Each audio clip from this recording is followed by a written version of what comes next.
About a year and a half ago, our front yard was pretty much just grass and a little small garden. And we heard about an opportunity to have a free front yard makeover that was eco-friendly. And so we said, why not? So the process entailed ripping up the grass and then ripping up parts of our driveway to do some permeable paving. I think we've got a lot of great positive compliments. I think what stands out in our garden is that for every season there's something blooming.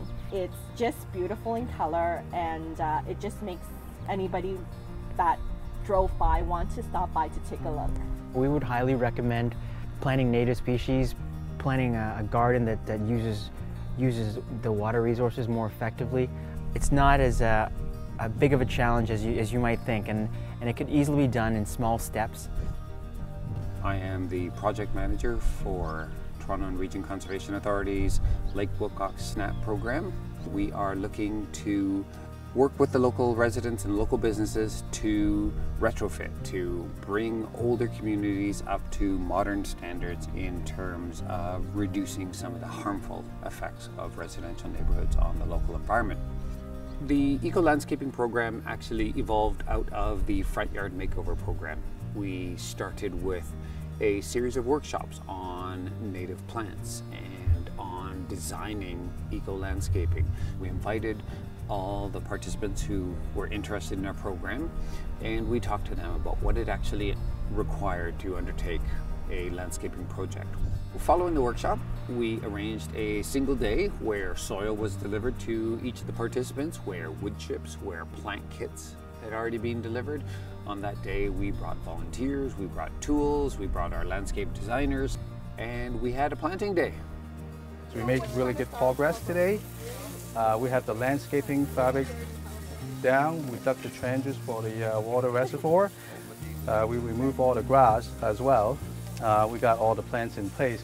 I hope this place will look very nice, and a lot of people will follow our footstep and think about the environment. This will be less maintenance, and it looks great.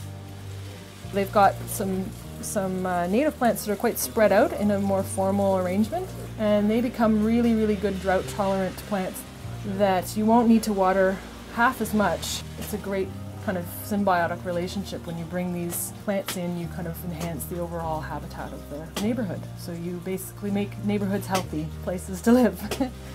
The people have gotten a really good deal on the plants, free mulch and free topsoil. And not only that, they also, to put it all together, they get some great free landscaping advice from 2 professional landscapers. And then the final thing is that they get access to our great pool of dedicated volunteers that we have at the TRCA. And those volunteers have shown up today and are, as you can see behind us, are digging and are building some really beautiful gardens. It was really fun to be outside. It felt really good to help out because it was really a lot of hard work and good exercise. The main incentive was to get rid of the lawn. It's very high maintenance lawn, and it's very hard to maintain it without using chemicals. Grass actually takes a lot more energy and a lot more chemicals to keep it looking good, and it's actually better for the environment and better for the homeowner if they were to use plants that were more sustainable, required less water, required less maintenance, and also brought some nature back into the garden. The town is very concerned about the amount of fertilizer getting into the lake where the algae blooms. So anything you can do to help certainly is something to think about. I'm really happy with how it's turned out, and the day itself was a lot of fun. My children had a lot of fun doing it. We think that the people tend to be interested in doing the right thing for the environment. So by supplying them with the knowledge and the materials, we're actually empowering the people to get out there and actually do it.